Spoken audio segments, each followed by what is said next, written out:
Alright, greetings my fellow free bloods and sovereign thinkers. This is LO3's newest podcast. My name is Craig, transmitting from the beautiful state, which is the land of enchantment, also known as New Mexico. And today's date, Tuesday, September 27th, 2016. Yes, it's late Tuesday, and flew back here from Fort Lauderdale. Had to do a quick air trip, and it was very interesting, about the whole synopsis about the TSA and so forth. Going through the body scanners, taking his shoes off like Pavlov's dogs, and go, "Yes, master, what can I do?" Did the op out, and the person did a pat down was a gentleman. So, but it is still cockeyed. So instead of getting angry with them, just rank and file. I always throw little pinpoints and so forth, like the rapid scan when they search your suitcases and so forth and baggage is all still funded, or actually shareholder was Michael Chertoff, who was former Secretary of Homeland Security and U.S. Attorney. And plus, they say he has a dual citizenship with Israel. Could we say smoking gun? And remember, there's a claim too that Chertoff in Russian means son of the devil. I don't know how true is that, but I was never impressed when he got sworn in. And now you understand why. So the flight was good. It was comfortable. And one thing I noticed too, when I do the baggage check-in, they don't take cash. United Airlines, that is, yeah, United Airlines. And it's like, yeah, the war on cash. They were thrown for the cashless society. The tyrannical way, my friends. That's why, to me, in good faith, I always say that flying for me is a want, not a need, because I don't like being trained like a peasant. And I could be a good instigator, but I always use finesse without being too hostile. But I always use kindness. I know people were watching the debates. They're all a big fiasco about the whole presidential debates and who won, who lost, who's worse than the other. And so I was like listening in, and I have to agree with some of the folks, some of the liberty-minded folks at 10th Amendment Center. They never really talk on constitutional issues. It's the same old song and dance. I was not impressed. And of course, Joel, what's his name? Holt, his name is. I jerk off for moderator.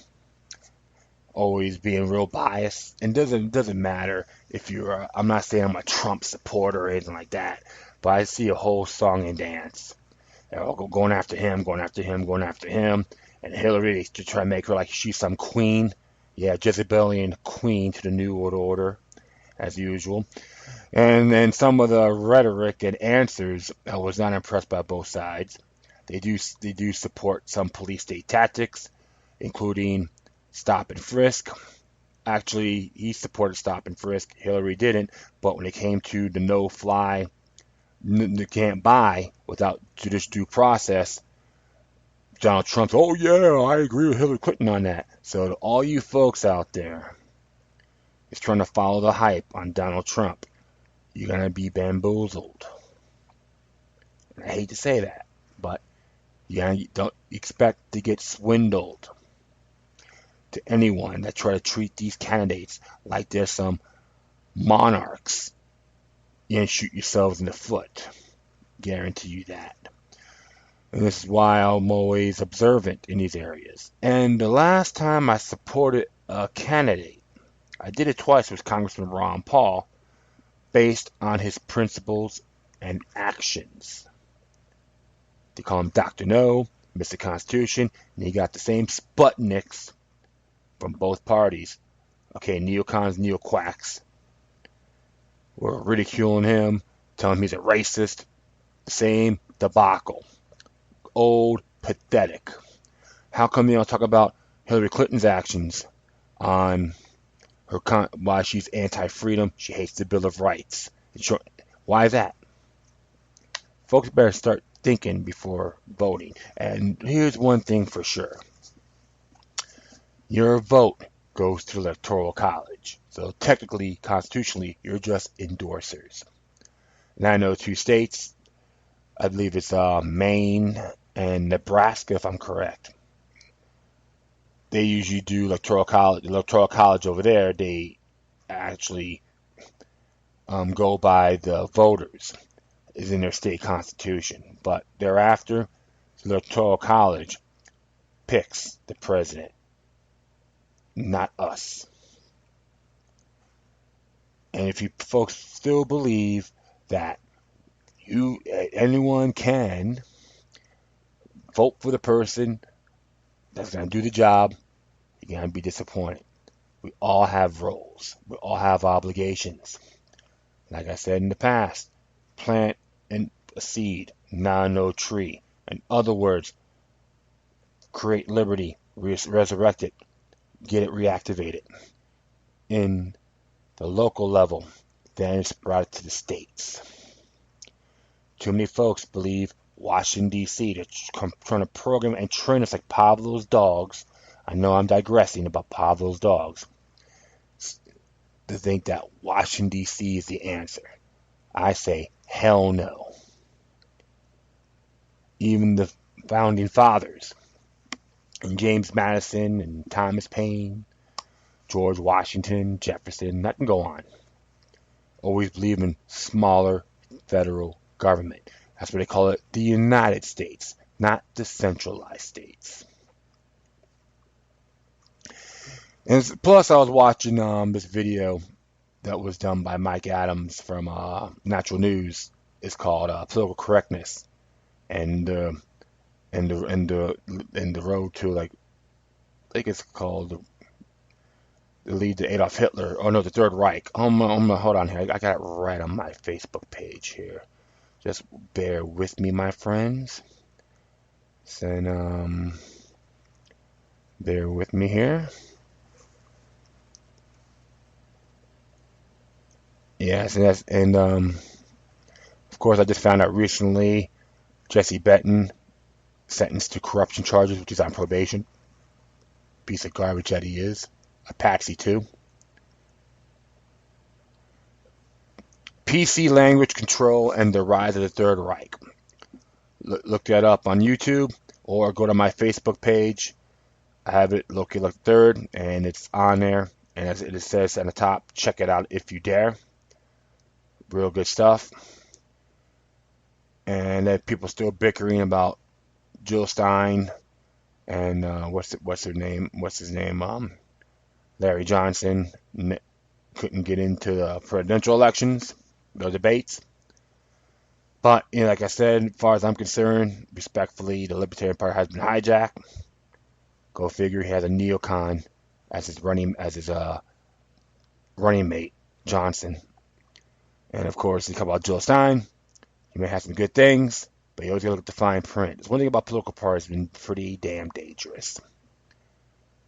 It is. It is treacherous to a nation, and even George Washington made that statement on his farewell address. You ever just gotta start reading, man. Instead of listening to bobbleheads, start reading. And of course, we know about if you're a fan of baseball, what's his name? Jose Fernandez died from boating accident. He was only 24 years old. So the players paid homage. They all wore his number in the back of his jersey. And of course, New York, to play against the New York Mets, they show some solidarity and love. And it's a real shame. That's why I always tell everyone, we live once, you value it. I try to do things, get together with people I'm interested in. Hey, not out of lust, but out of love and kindness. And hey, I want to value my life and not be dumb, not to stagnate. A lot of stuff is going on. The people have the fear factor about Trump or Hillary Clinton, whoever for president, gotta leave the country. You know what? Where are you gonna go? It's happening worldwide. I know I'm talking too much. Forgive me. So, without further ado, I'm gonna be addressing some of the articles here. Police state stuff, health, and a good little statement on the elections. And this one here, it's going to be related to how the 9/11 victims got bamboozled, which, a bipartisan vote which they both passed, and bend over Bob Obama, bend over Obama. I mean, he's a Muslim, but they say, oh, he's a Muslim. No, he's a bend over Bob to New World Order. Plain and simple. It doesn't matter what he looks like, what his creed is. He's just another puppet head, okay? So it's from libertybriskgreen.com. And if I'm correct, the person who wrote this was Michael Krieger. Yeah, he's good. He does good stuff here. So it's entitled, U.S. Corporations Side with Saudi Arabia Against the American People Over 9/11 Victims Bill. Shortly after the release of the infamous 28 pages earlier today, the White House issued a statement dismissing allegations of Saudi involvement in the attacks of 9/11.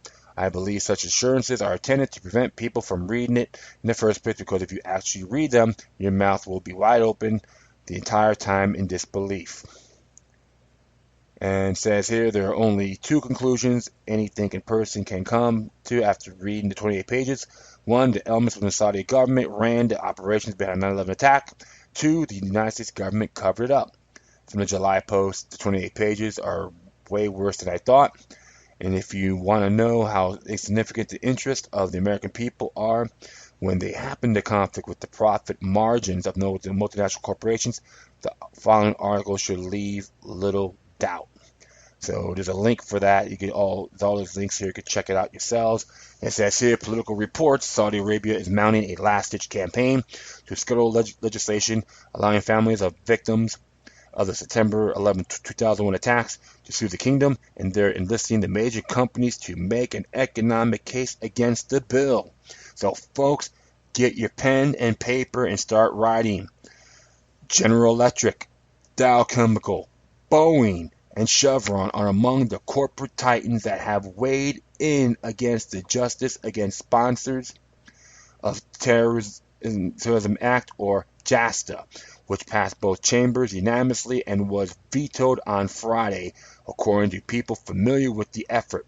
The companies are acting quietly to avoid the perception of opposing victims of terrorism, but they're responding to the Saudi arguments that their own corporate assets in the kingdom could be at risk if the law takes effect. Yeah, it's going to hurt their wallets. Big deal. And we continue on here. It's not just corporations, of course. Former senators are also in on the betrayal. Meanwhile, Trent Lott, the former Senate Majority Leader, who now co-leads Squire Patton Boggs' lobbying group, emailed state legislative directors on Monday, warning that the bill could lead other countries to withdraw their assets from the United States and retaliate with laws allowing claims against American government actions. Many foreign entities have long-standing intimate relations with the U.S. financial institutions that they would undoubtedly unwind to further detriment the U.S. economy. Reads one of the attachments obtained by Politico. American corporations with interests abroad may be at risk of retaliation, a possibility recently expressed by GE and Dow. Yeah, if you know about GE, they make nuclear warheads. They bring nuclear warheads to life. And we'll continue on.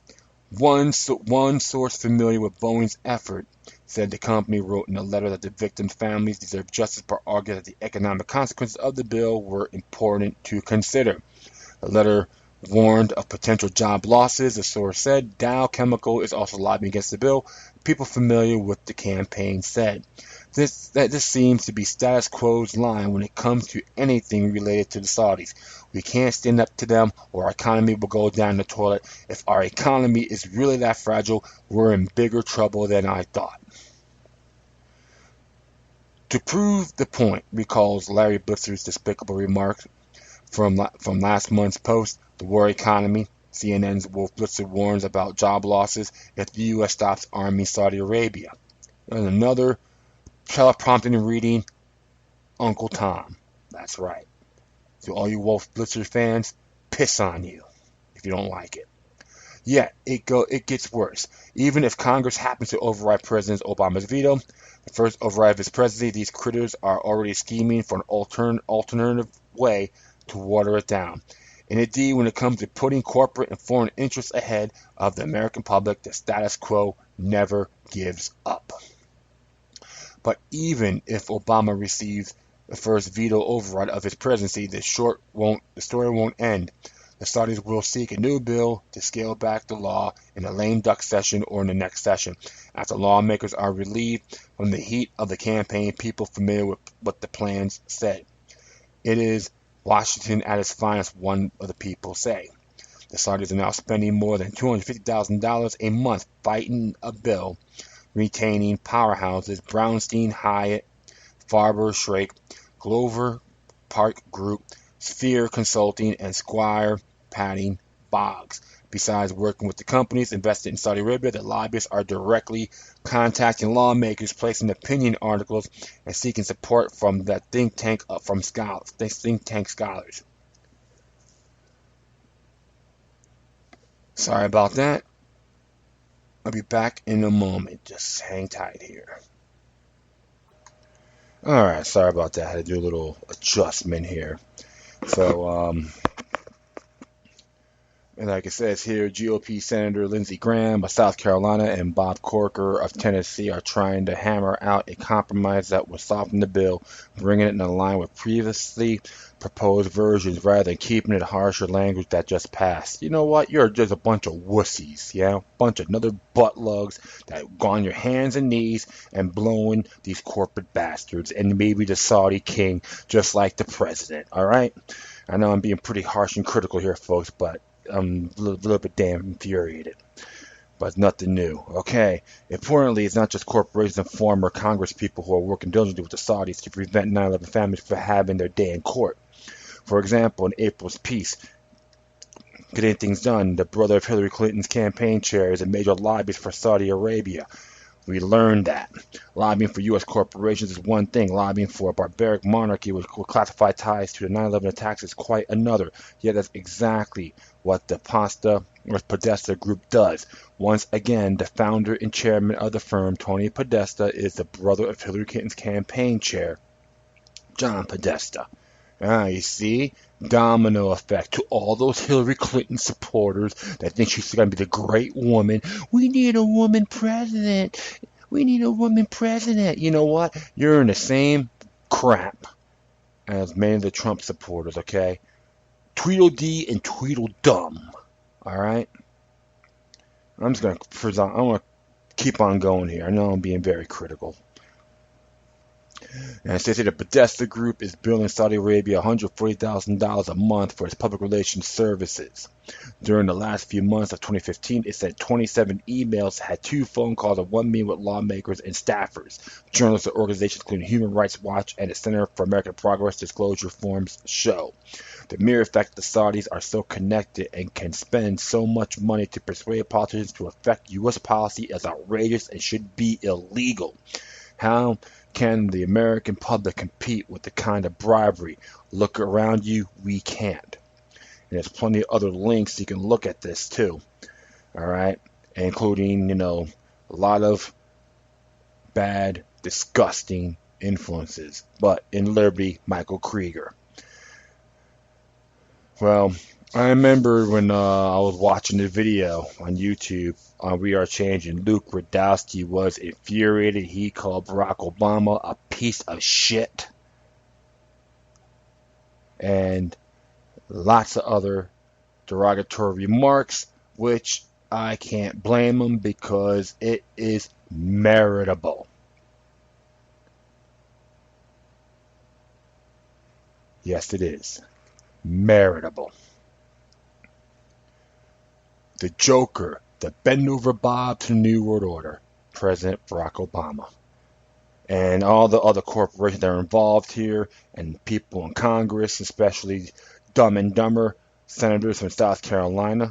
Lindsey Graham from South Carolina, which he's a warmongering horror bag, and Bob Corker, who probably loves to spread his butt cheeks to the corporations and to the kingdom as well, just like the president. And they all criticize President Obama, but they cannot clean their own anuses. All right.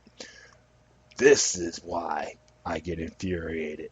Because, like I said in the past, don't get me wrong, when I did talk about the 28 pages myself and read it, and like I told people, yeah, the Saudi criminal elements, tyrannical elements in the Saudi kingdom were involved, but they're just part of the same, they're under the same New World Order umbrella.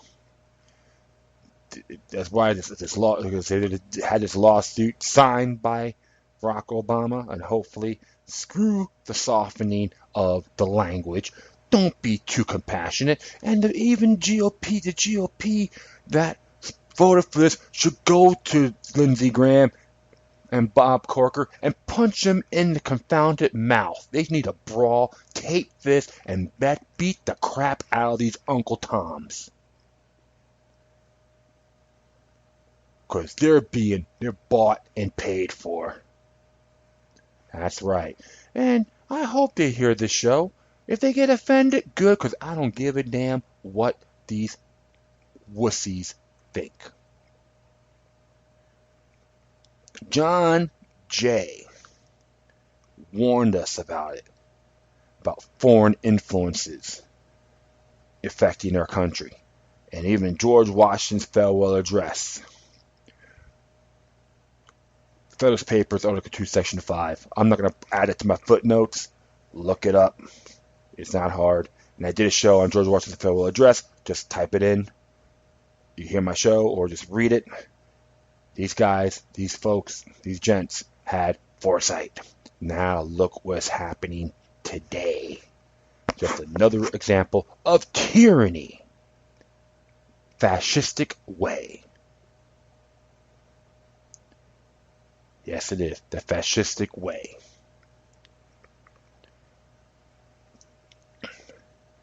And I'm going to continue on with this on my next article, which came from truthout.org by Robert Naiman. And of course, Truthout, they consider a progressive site, but they got a lot of great articles too. So like, you don't have to agree with them on everything, but they have some great pinpoints also. And this is their view here, because the 9/11 families deserve their day in court against Saudi Arabia. And Mr. Naiman says here, Medea Benjamin of the Coping Protest Group speaks to witnesses at House Foreign Affairs Subcommittee hearing on the U.S. counterterrorism relationship with Saudi Arabia on Capitol Hill in Washington, May 24, 2016. That's like a photo here. This week, the House and the Senate are expected to vote on whether to override the president's veto of the Justice Against Sponsors of Terror Attacks. JASTA would allow families to sue Saudi Arabia over allegations that Saudi Arabia were linked to 9/11 attacks. The bill makes no judgment about Saudi Arabia's responsibility for the 9/11 attacks. It just removes Saudi Arabia's immunity from lawsuit over support for terrorist attacks on U.S. soil. And it's interesting here is that Hillary Clinton and Bernie Sanders both support the bill. I'll say this, I don't know about Hillary. It's just she flip-flops. She'll speak, even though Bernie Sanders flip-flops too. However, if he did vote for the bill, that's fine. So I will thank him for that. Doesn't mean we're going to be buddies. Okay? So continue on here. Under current U.S. law, the U.S. can sue Iran for terrorism in U.S. courts, but they can't sue Saudi Arabia for terrorism in U.S. courts because Iran is on the State Department a sponsor of terror list, and Saudi Arabia is not. Hypocrites, hypocrites, hypocrites, hypocrites, hypocrites, hypocrites, hypocrites, hypocrites, hypocrites, a bunch of stinking hypocrites. Exactly. The State Department is allowed to take broader U.S. foreign policy interests besides concern about support for terrorism into the account in forming its list, like the Saudi government cozy relationship with the CIA. Yeah. I'm against lifting the embargo on Cuba, but I will support Saudi Arabia. That's some of those politicians that they're double-speaking buffoons as usual, right? In January, the New York Times reported that the support for Syrian rebels is the only last chapter in the decades-long relationship between the spy services of Saudi Arabia and the United States, an alliance that has endured through the Iran-Contra scandal. Support for the Mujahideen against the Soviets in Afghanistan and the proxy fight in Africa. Sometimes, as in Syria, the two countries have worked in concert. In others, Saudi Arabia has simply written checks underwriting Americans' covert activities. The long intelligence relationship helps explain why the United States has been reluctant to openly criticize Saudi Arabia for its human rights abuse, its treatment of women, and its support for the extreme strain of Islam. Wahhabism that has inspired many of the very terrorist groups in the groups the U.S. is fighting.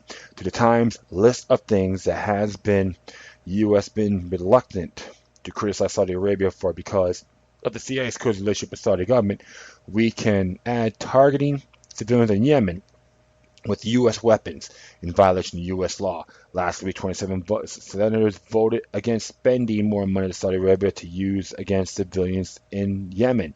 Why didn't more senators vote against sending more weapons to the Saudis? In part because the Saudis are our friends, which really means because the Saudis are the CIA's friends. If you think there should be one standard for judging governments on support of terrorism, regardless of how cozy the government in question is with the CIA, why not call your representative and urge them to vote to override the veto so 9/11 families can have their day in court? Or you can't, you could send your representative an email. And you know what? Mr. Naaman is absolutely correct. So, hey, it's like this, my friends. We have something in common. We may have disagreements in certain areas, but we have something in common. Let's stick by this. I'm going to be doing it first thing in the morning. Guarantee you that. I'm going to make the phone calls and all that and let them know, override, and tell Barack Obama to stick it up his anus. All right? And there's a just foreign policy, which is cool. It tells you all about it. And I'm going to read all that. And it's going to be, it's going to be really cool. I'm going to find out what Senate bill, what bill number it is. And we got to make this happen, my friends. Yeah? And that's what I've been telling folks for years. Let's make this happen. And I'm going to post this on Facebook immediately. And the truth of the matter is, if we don't do this, the message will be sent. And it's a very negative one. And a person like myself, override it. Let's make this thing happen, my friends. Because if we don't, the New World Order will win. Guarantee you that. And I'm going to let that, let me see. Make that happen. Just, make that happen. And it's interesting here about the whole just foreign policy. I'll read this too. What the heck? American families deserve their day in court against Saudi Arabia. Yeah, I mean Reisman. And it says here, that's the original link. That's fine. And it gives you the petition and all that. Just hit those links. Make it happen. They deserve their day in court. So I have to support it completely. And this is from NBC News. Came out a few days ago. It says here, Obama vetoes bill to let 9/11 families sue Saudi Arabia. Haman Abdullah and Aliyah Fermin. President Barack Obama on Friday vetoed controversial legislation aimed at helping the families of the victims of the September 11th attacks to sue Saudi Arabia, a move that sets up an emotionally charged election year showdown between an outgoing commander-in-chief and members of his party who support the bill. The measure, which was unanimously passed by both the House and Senate. Wow. I have to say one thing. Even Lois Frankel voted for it. I will thank her. I will put that pressure on there too. Enables the family of victims of the September 11th attacks to sue Saudi Arabia if that country is found liable for helping support the deadliest terror attack on U.S. foreign soil. 15 of the 19 terrorists were Saudi, and the nation's leaders have previously opposed legislation and denied involvement. The White House is strongly opposed to legislation known as the Justice Against Sponsor of Terrorism Act. Out of concern, it will open the floodgates and leave the U.S. vulnerable to similar suits. A bipartisan group of lawmakers backed the 9/11 family bill. The president in the statement explained the veto on Friday that said he has deep sympathies for the families of the victims of the terrorist attacks on September 11, 2001, who have suffered grievously. I also have a deep appreciation of these families' desire to pursue justice, and I'm strongly committed in assisting them in their efforts. What?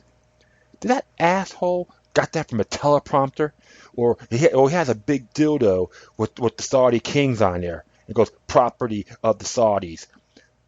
That's why I remember one time when he had this thing, someone posted on Facebook with the statement, Christians, hold on your horses. You know my statement, my comment was, and be a bend over Bob like me. That's right, your so-called pathetic, blasphemous president, Barack Obama, a piece of garbage that he is.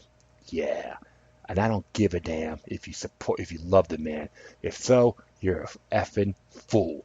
Jim Jones syndrome, or other acronym, you got the JSS. Continue on here.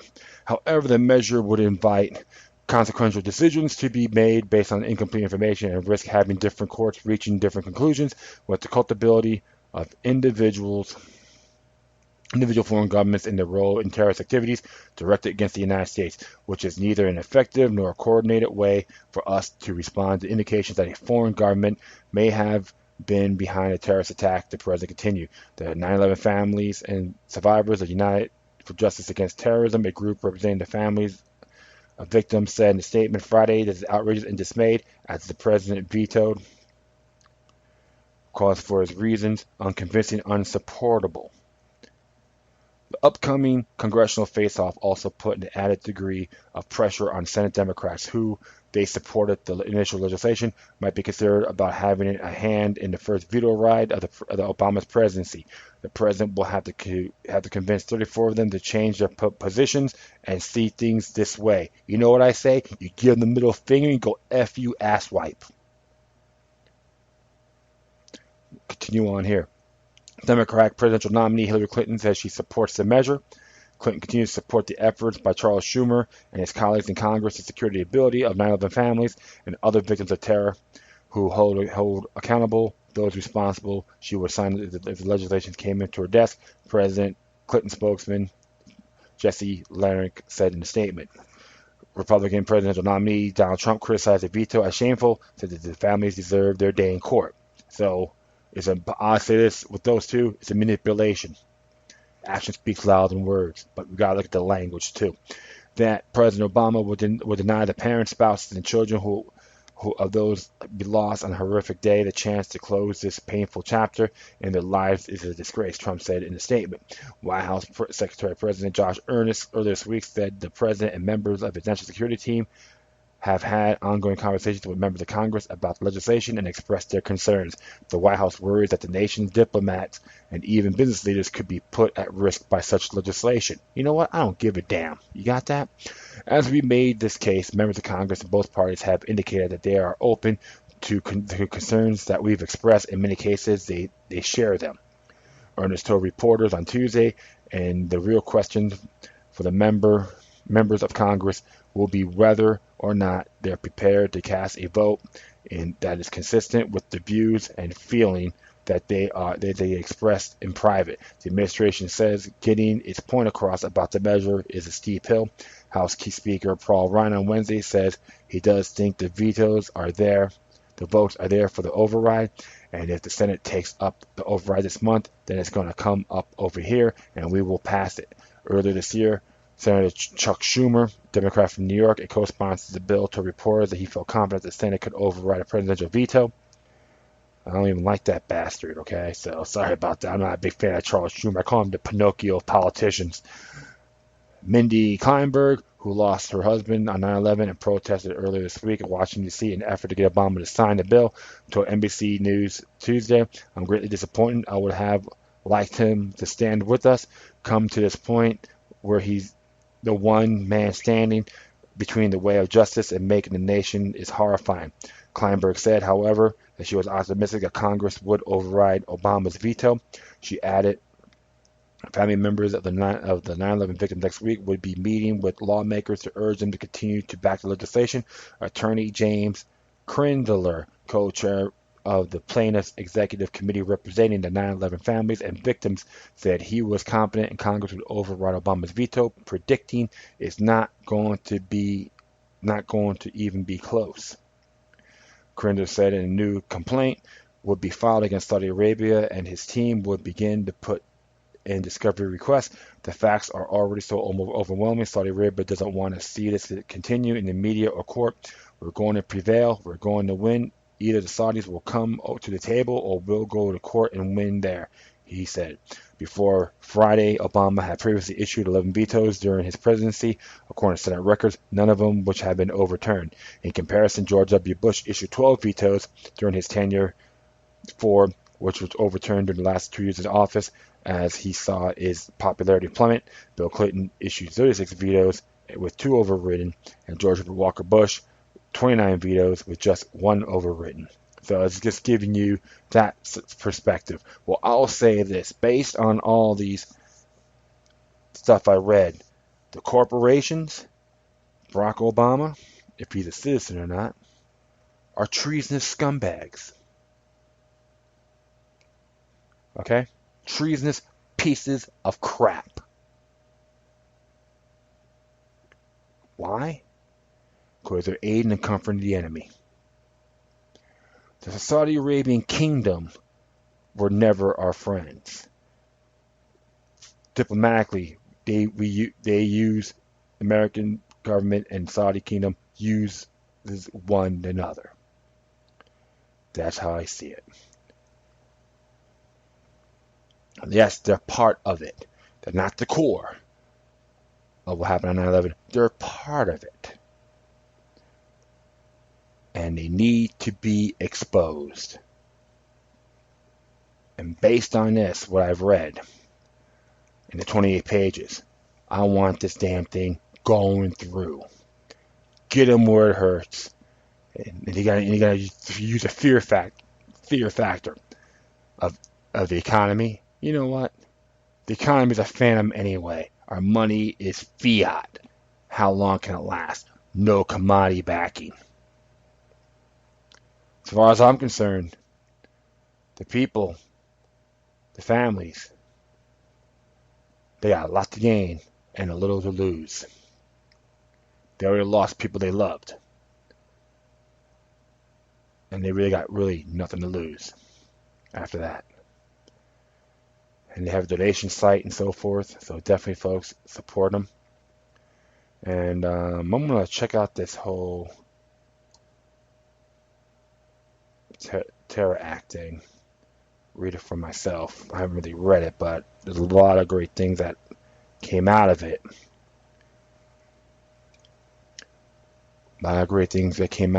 And we gotta really destroy them.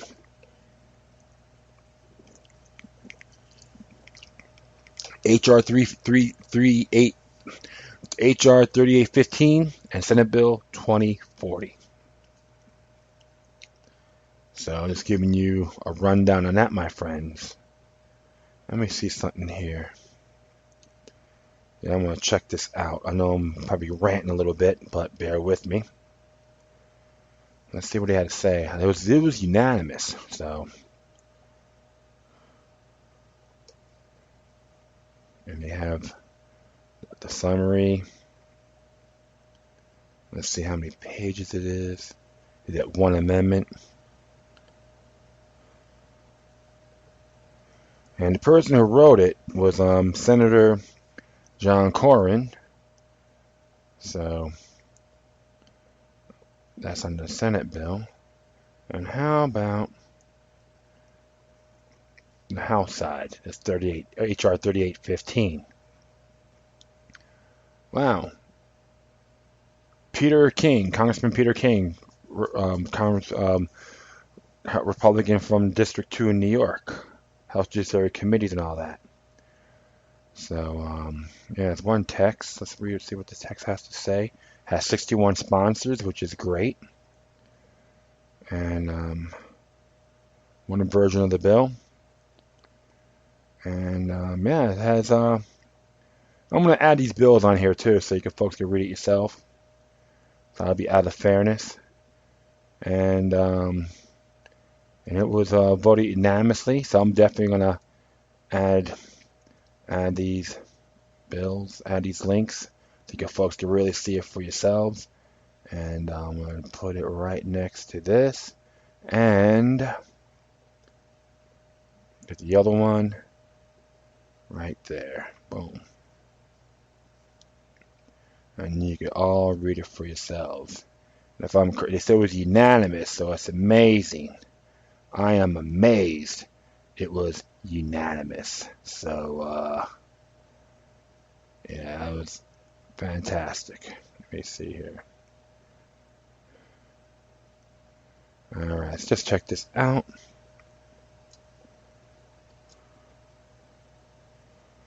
You know, I'm just like looking through here.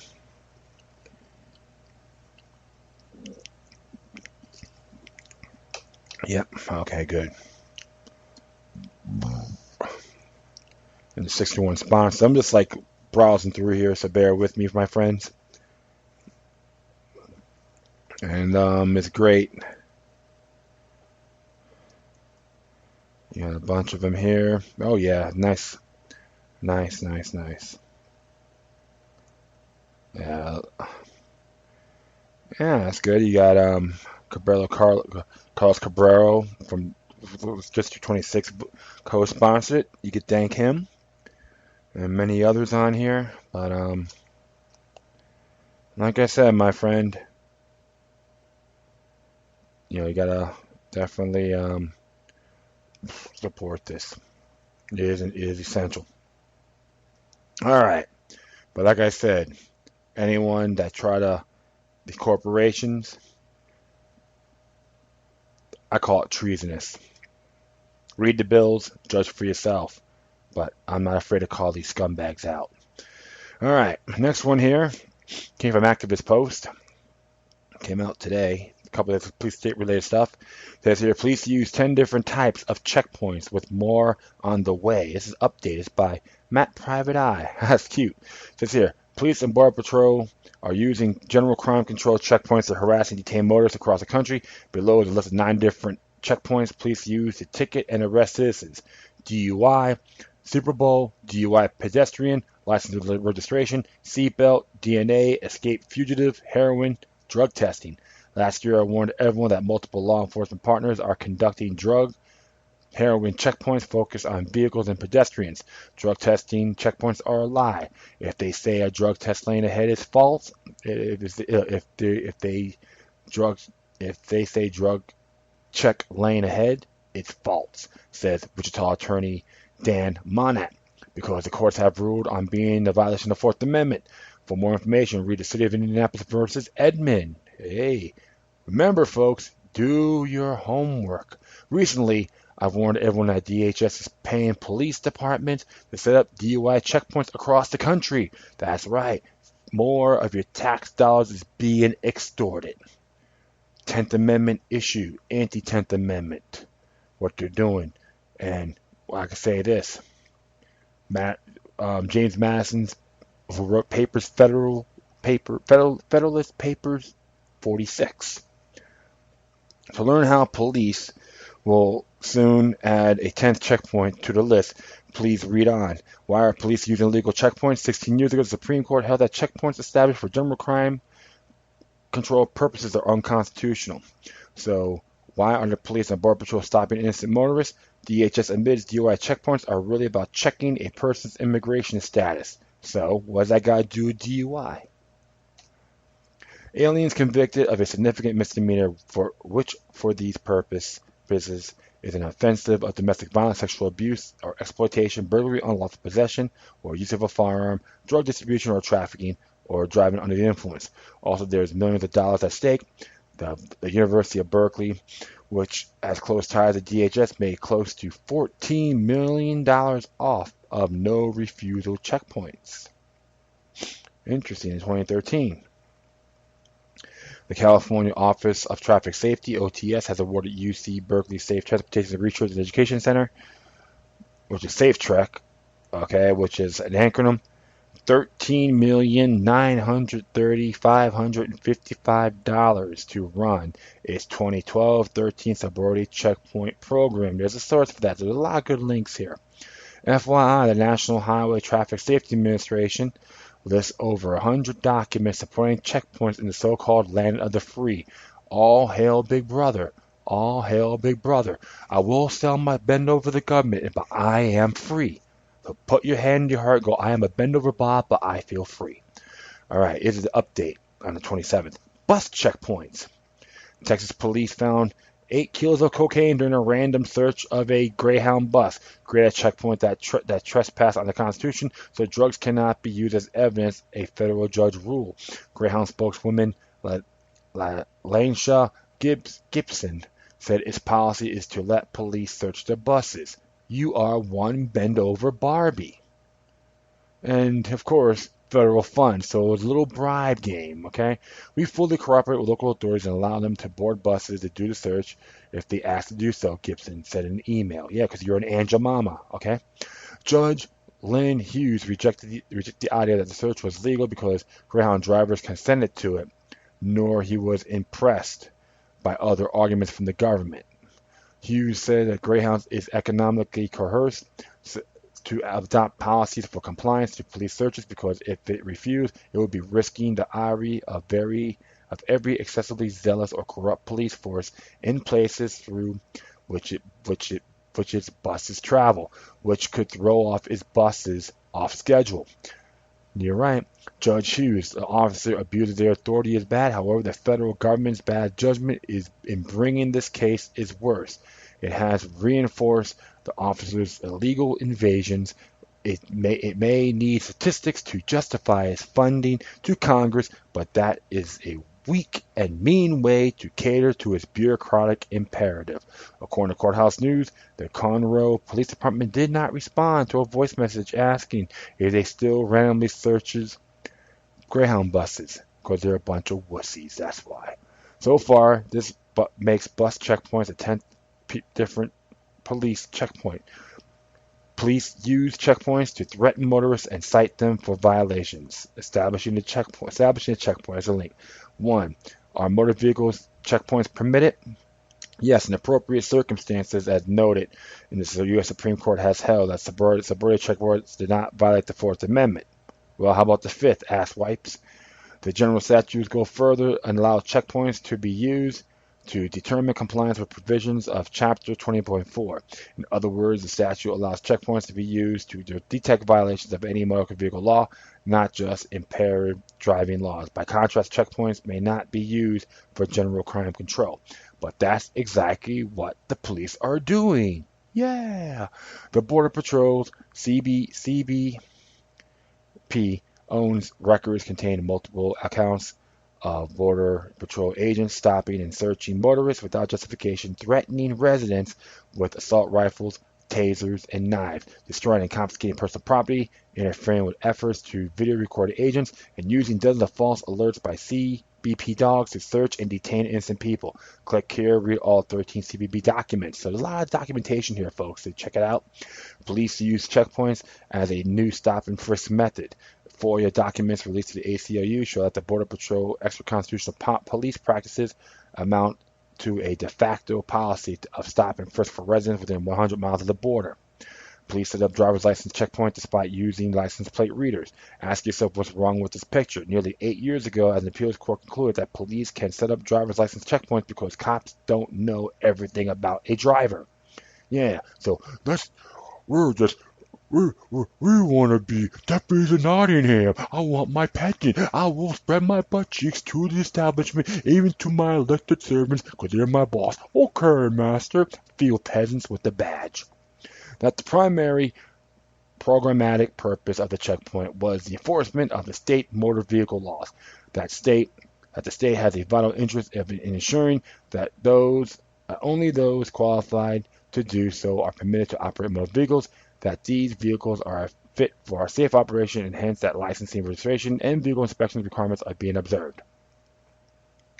This outdated ruling ignores the fact that law enforcement uses automatic license plate readers mounted on police vehicles, highways, and traffic intersections to identify drivers, and also ignores that the fact that the police are using more than 28 automated risk assessments on anyone traveling in the U.S.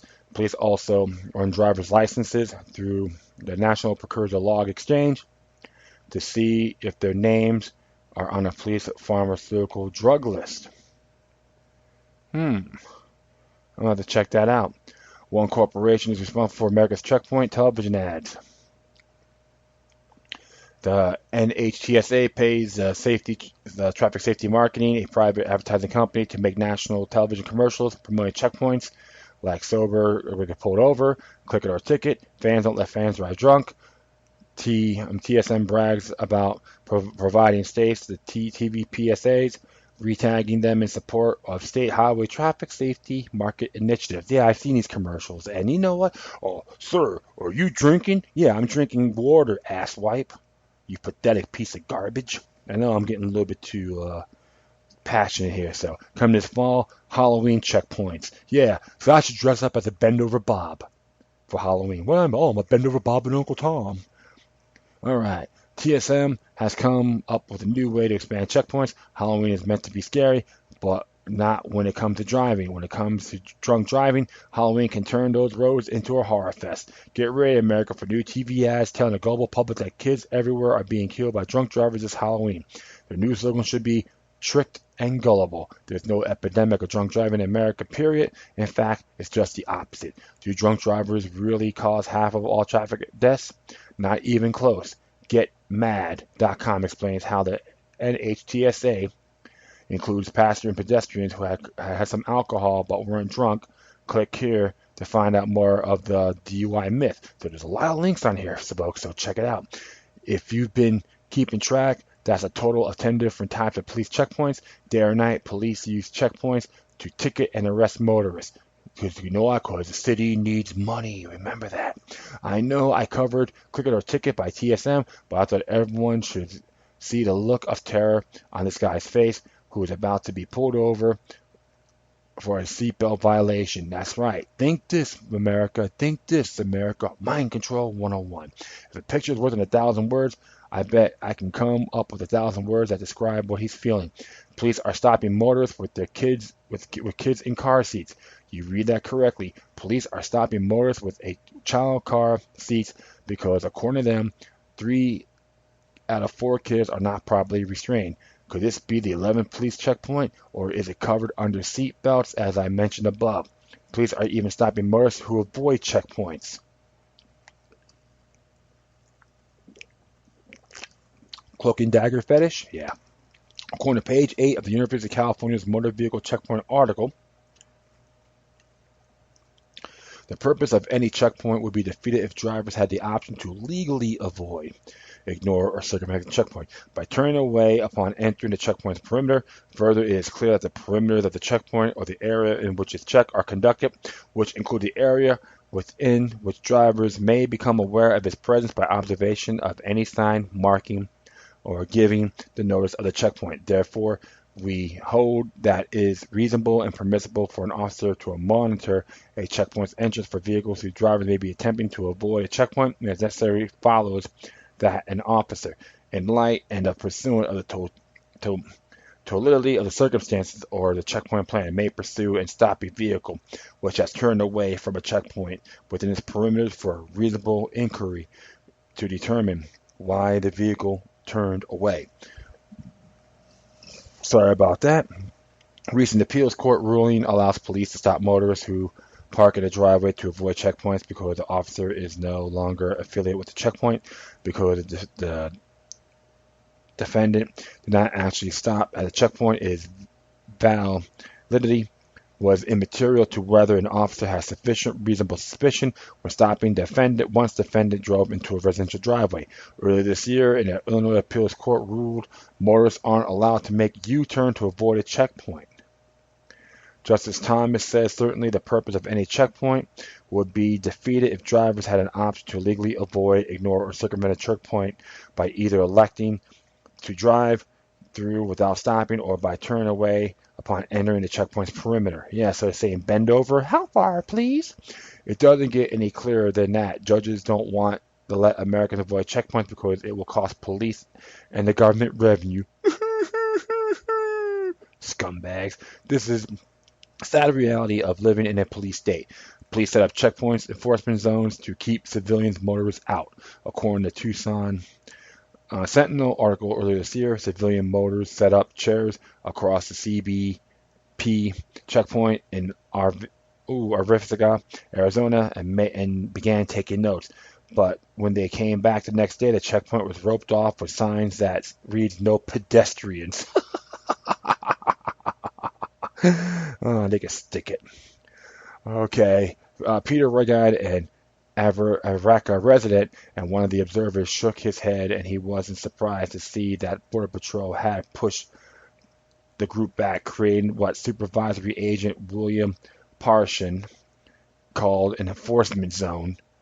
Parshin said that the enforcement zone was necessary for the public safety and the privacy of people driving through the checkpoint. Yeah, you're full of crap. You just don't want, you just want everything all in discretion. Police slapped smartphone out of a man's hand and fabricated charges for recording a checkpoint. Yeah, so no such thing as freedom of the press. I think one thing is going to be funny. One day, these guys are going to get these certain folks in those entities. If something happens to them, what happened? It shouldn't happen to me. Yeah, that's what happens when you're corrupt. Tyranny doesn't pay.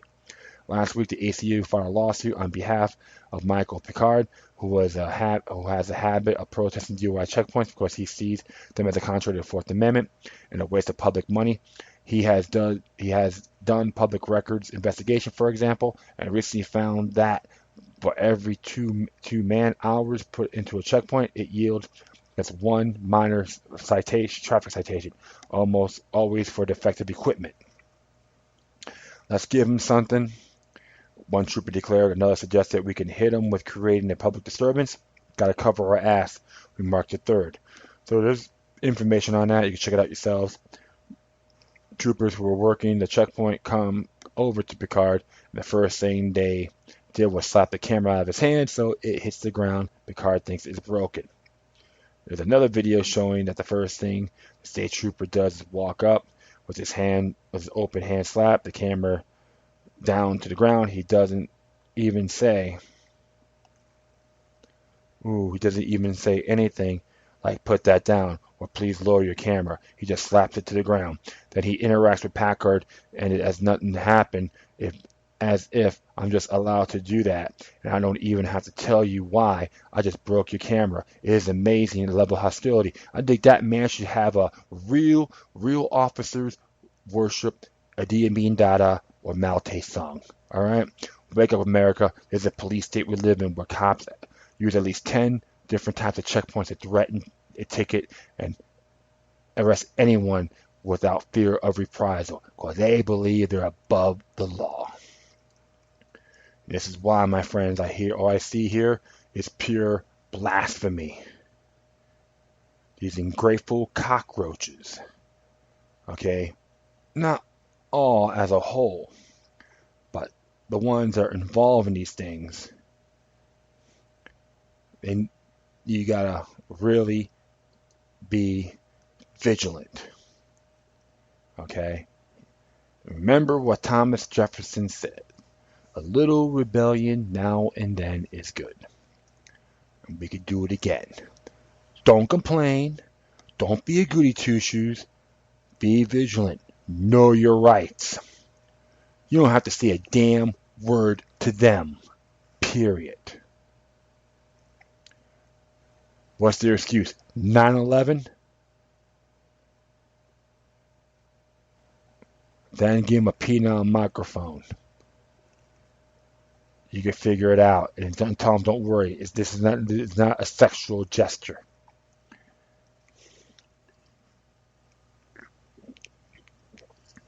I'm just having a little ginger ale here. Forgive me. But, yeah, it's a complete turnoff, my friends. It really is. And I see these stupid videos, half-assed crap, propaganda matrix. You should see me at the bars. I'm like laughing at them. I'm laughing at this. That's why I don't mind singing propaganda. Don't believe the hype. You know, I love singing that song right in front of them, right in front of the courts. And you know what? I don't give a damn. That's what I'm about. A freedom-loving, sovereign-thinking, ragtag maverick. More you know, more you implement your freedoms, the less fear. Action conquers it. Don't cower. stand up for what's right. I'm not saying using violence, but do what is right, my friends. And they said, there's nothing you can do. Whoever says that to you, just say, thank you for being an Uncle Tom or Aunt your mama, and get the hell out of my face. All right. Just a little bit relaxed here. So, all right. Next one here.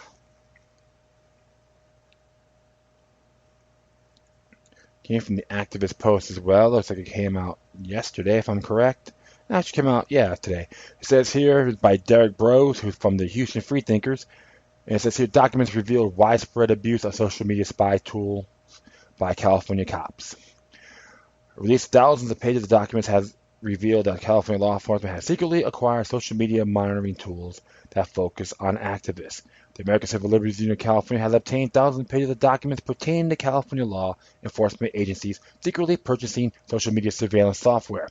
The ACLU of California filed an open records request with 63 police departments, sheriffs, and district attorneys across California, and found that at least 28 agencies across California are in possession of social media monitoring tools. We found no evidence in the documents of any public notice, debate, community input, or lawmaker vote about the use of this invasive surveillance, the ACLU writes, and no agency produced a use policy that would limit how the tools were used and help protect civil rights and civil liberties.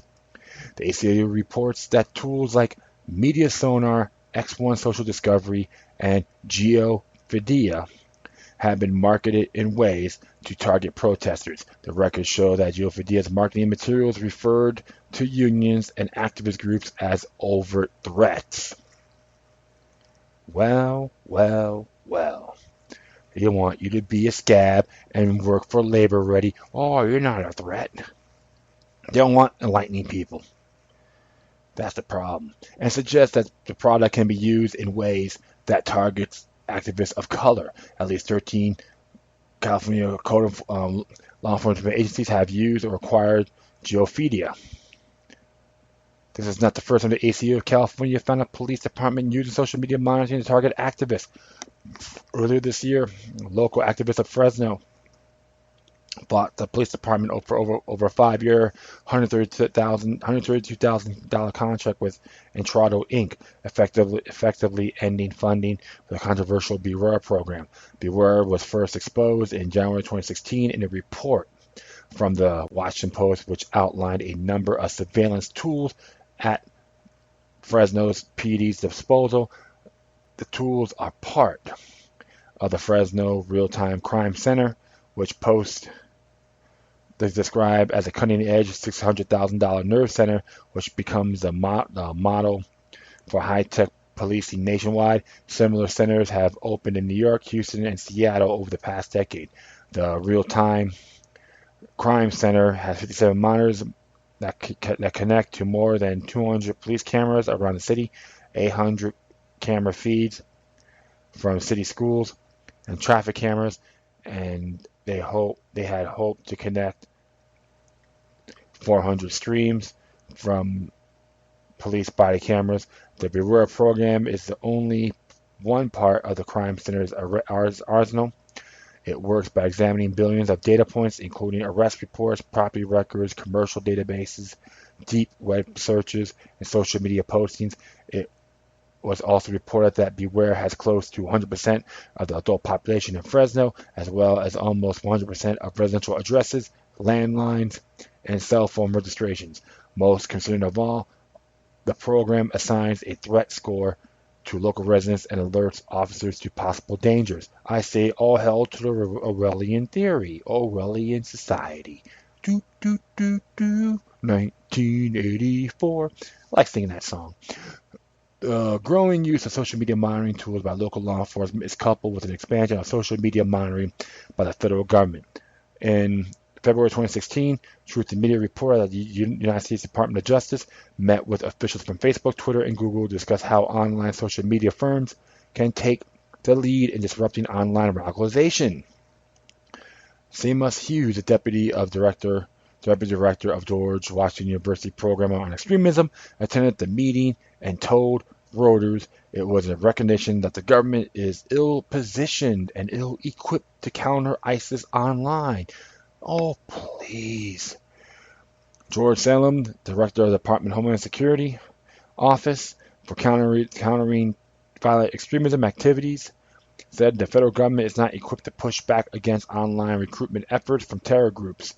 Salim said the objective is to help communities and young people to amplify their own messages. Yeah, right.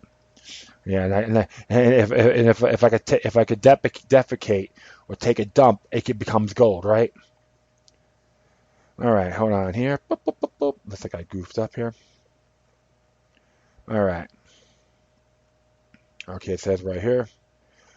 Reuters reports that the U.S. government is also investing in counter-narrative programs at schools and community groups. Another program funded by Facebook and the U.S. government also involved peer-to-peer or P2P college courses that teaches students to create their own anti-militant messaging.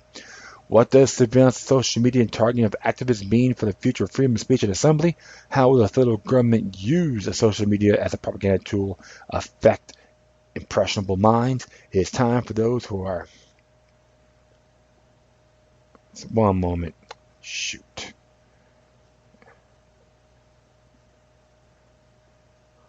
One moment here.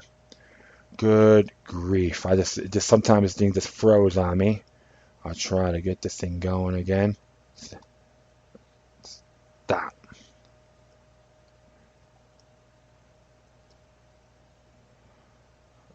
Boom. Yeah, one moment, folks. Alright, sorry about that. What does the surveillance of social media and targeting of activists mean for the future of freedom of speech and assembly? How will the federal government's use of social media as a propaganda tool affect impressionable minds? It's time for those who are paying attention to recognize the value of privacy in a free world to stand up and fight back. Protect your private life, expose the surveillance state, and support technology that values privacy and protection for the consumer. And he is right. And this is why, my friends, I'm very observant in what I put on Facebook and so forth. And if you go to my page, most of it, I throw a little few things here and there, but I don't talk about my sex life. I don't go around talking about where I'm going, where I'm taking the dump, etc., who I'm seeing, who I'm laying. None of that at all. I like to always try to post important information, and I put my podcast on here too. So if you go to my Facebook page, I have that as well because it's more access, putting information, utilizing the enemy's tools. And he is right.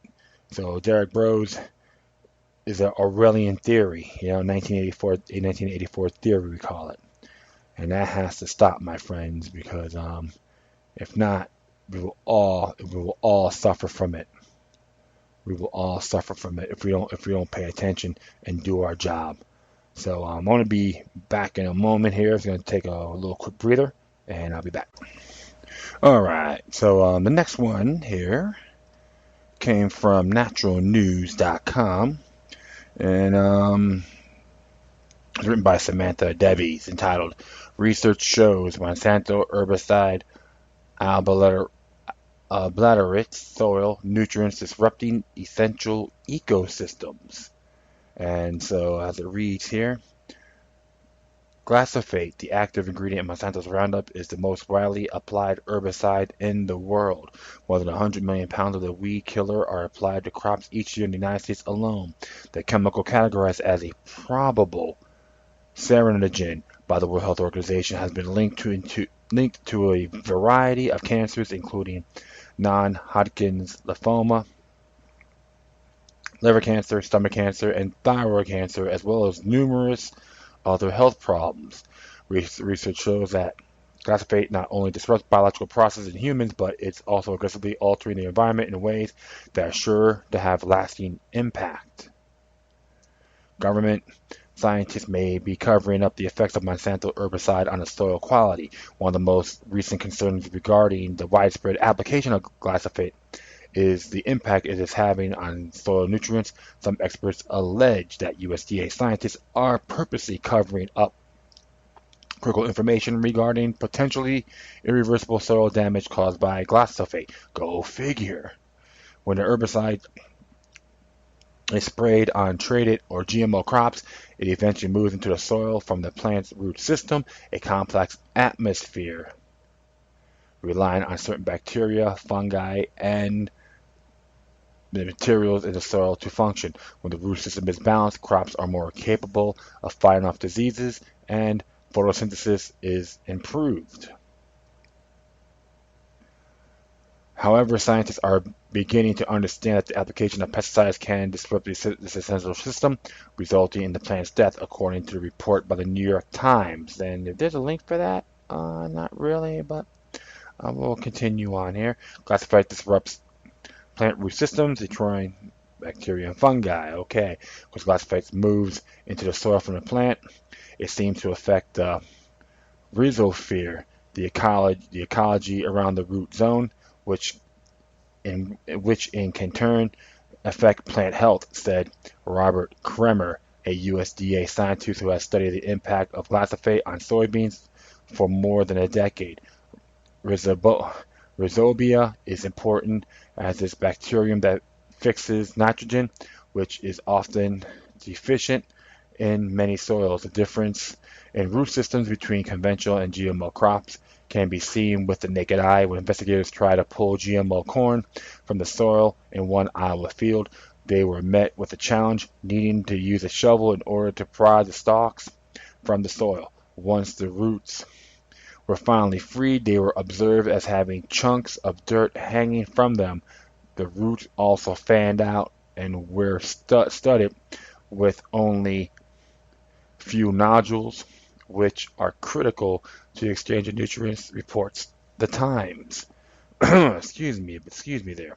On the contrary, conventionally grown corn in another Iowa field was easily tugged from the ground with the dirt around the roots resembling coffee grounds, which can easily shook off the plant. While glyphosate is only sprayed on herbicide-resistant crops, conventional growers are worried about the contamination from their crops due to heavy rainstorms that cause runoff from neighboring GMO fields.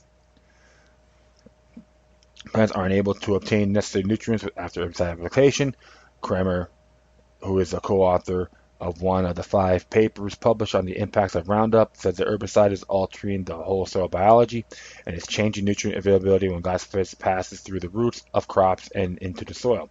Similar to its impact on nitrogen, glyphosate immobilizes manganese, another essential plant micronutrient. Roundup-ready crops are almost more susceptible to be being impacted by Fusarium, a fungus that causes wilting.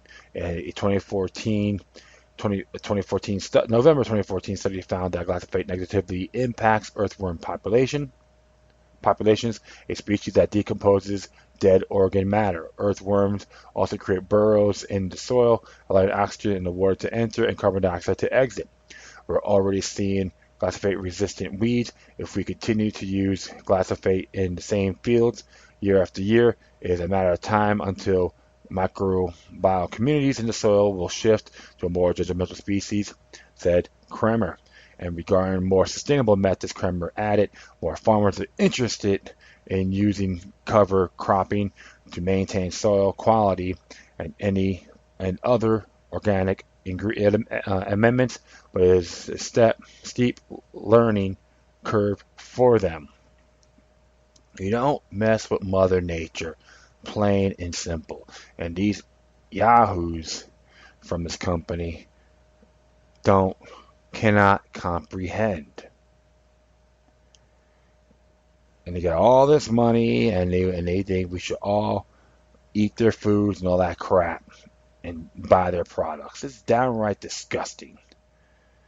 And that's how I look at these bastards, because they believe they're smarter than Mother Nature. You know what? You gotta be one vigilant SOB. Okay? So that's how I see it. And do yourselves a favor.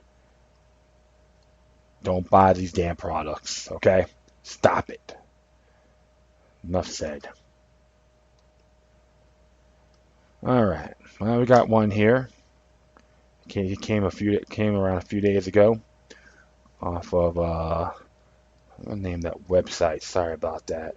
I think it's Real Independent News and Film. That's the name of the website. It came out a few days ago, a couple days ago, and it's an open letter. I got this from David Icke's site, and he does good stuff. It says here, election or revolution, USA. And it says here, election or revolution, an open letter to the people of the United States. This is by Robert Burroughs. As a citizen of the USA, with the presidential election approaching, you have a wonderful opportunity to ponder to whether in this election or to participate in an ongoing American Revolution. Your first revolution might have overthrown the authority of the British monarchy and aristocracy. But the one in progress must remove the U.S. elite, which has executed a political coup against your government. And you cannot remove elite coup makers in a fraudulently conducted election in which the choices is essentially between two violently insane individuals, of each whom represents the violently insane, the U.S. elite. See, the global elite is insane, and why violence. There's a couple of links to check it out.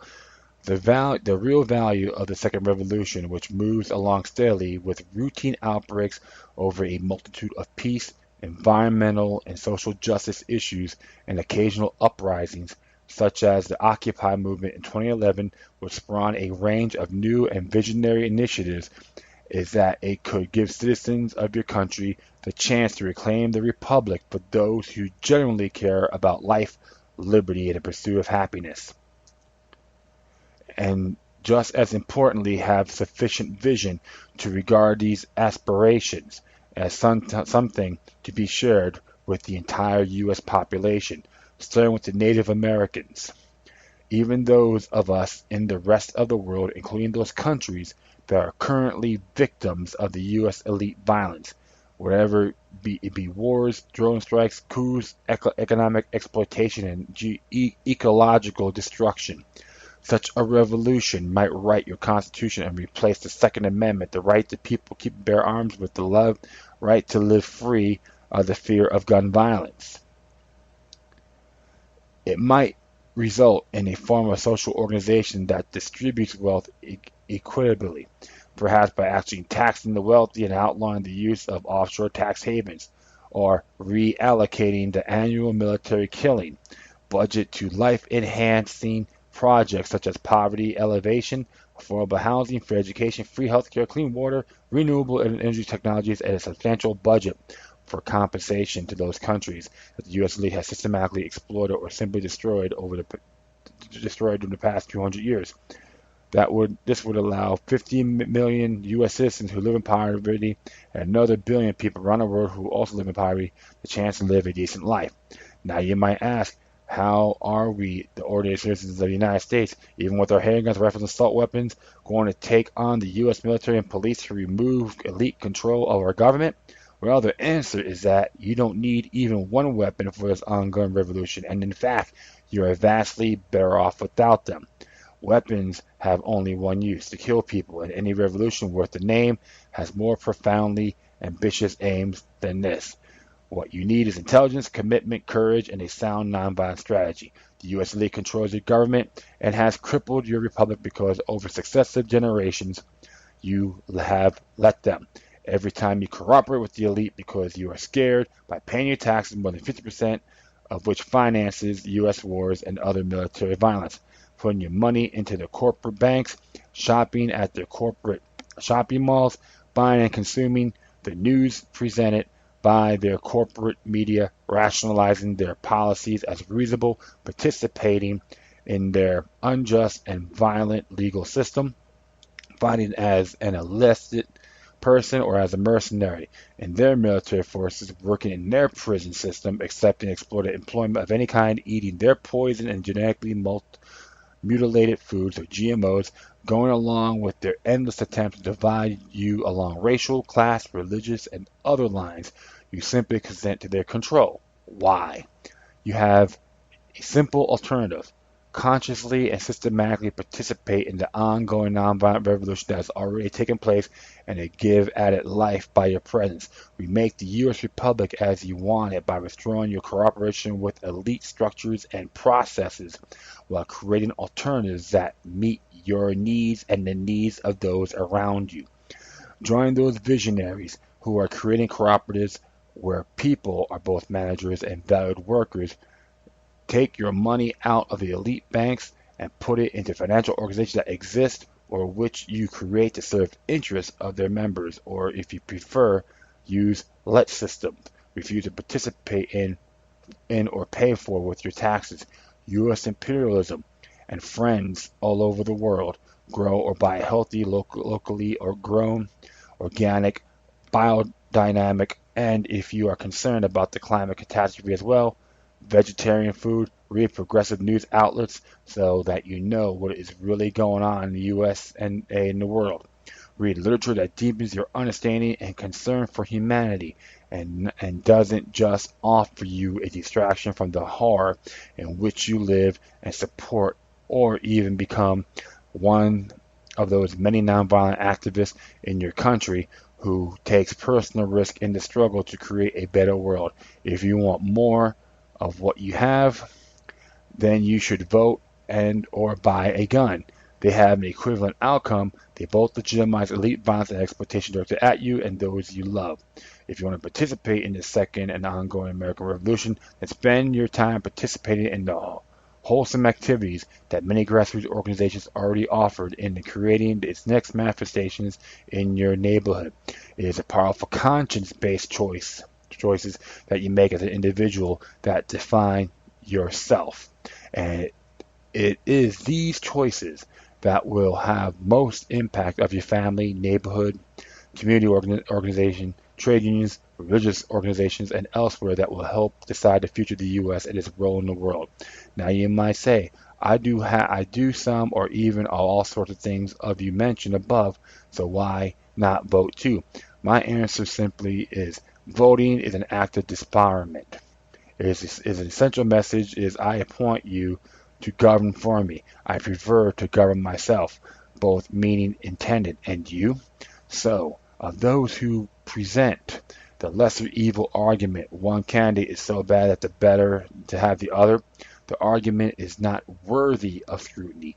If you are deceived by this argument, you will vote forever in the disillusional hope that you will one day get a choice to vote for someone generally decent. In 2008, Barack Obama was supposed to be the candidate of hope and change. Did you get that hope and change? Are you getting it with Clinton and Trump? Of course not. Elites simply ensure that change via the electoral system cannot happen. Its function is to absorb and dissipate our dissent. If you vote and you're saying that you endorse a system of electoral exploitation, the tragedy is that even third-party candidates who may be people of genuine principle have no chance. Even worse, they add veneer of legitimacy of the corrupt electoral system. In essence, if you vote for the lesser evil, you're still voting for an evil, and more importantly, you have participated and endorsed an evil system which denies you a genuine, free, and fair choice to vote for a candidate who actually represents your interests and views and has a reasonable chance of winning, and having won, then isn't able to actually implement their policies rather than be stymied by a power structure that has no intention of letting this happen. Given your circumstances, the only winning move is not to play the corrupt game and to put your energy into genuinely winning move, working for the regeneration of American society. Look at it this way. If there are two rotten eggs, you would choose the one that is rotten and eat it. Presumably, you should seek another option, and only after you have identified and fixed what is the causing problem in the first place. The point is this: unless you spent your time deeply contemplating the nature of the society in which you want to live and then devoting your time and energy into creating that society, you will never have it, and you have betrayed yourself. The reality is that either Clinton or Trump is going to be president of the USA for the next 4 years, and a lot of people, both in the US but particularly in foreign countries, are going to die because of it through U.S. military violence and corporate exploitation. What what we can do is to invest our political energy into creating a United States in which, at some point in the future, like the likes of Clinton and Trump, that and those they represent, no longer drives outcomes in our world.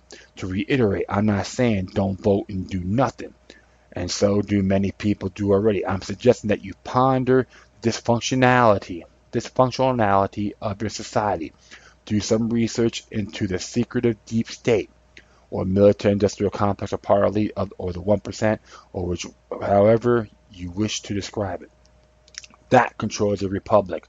What this electoral system designed to delude you into believing that you have a say in governing your nation, and then you considered how you want to engage politically and act in accord with your conscience, and in doing so, it is only by doing this that we will have a chance of getting society and the world that we want, even if it's beyond our lifetimes, and assuming we can avert extinction at our own hand in the meantime.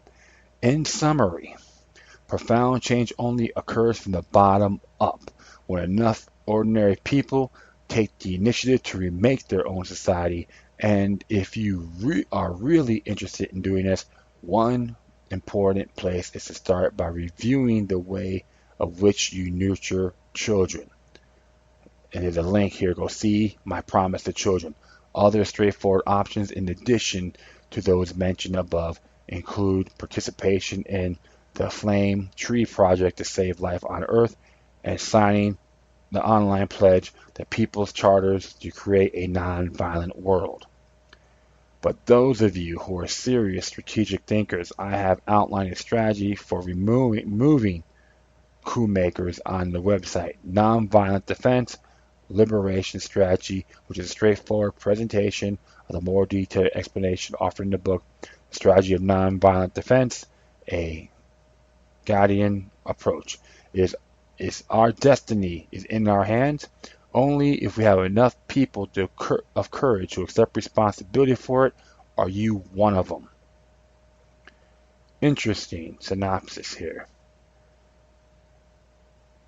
What he's saying is each individual within the United States has the power to enhance themselves on personal improvements of their capabilities, spirituality, working together.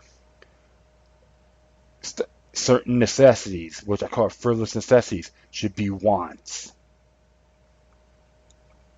We don't need corporations. We got to know the enemy, and we got to stand for what's right.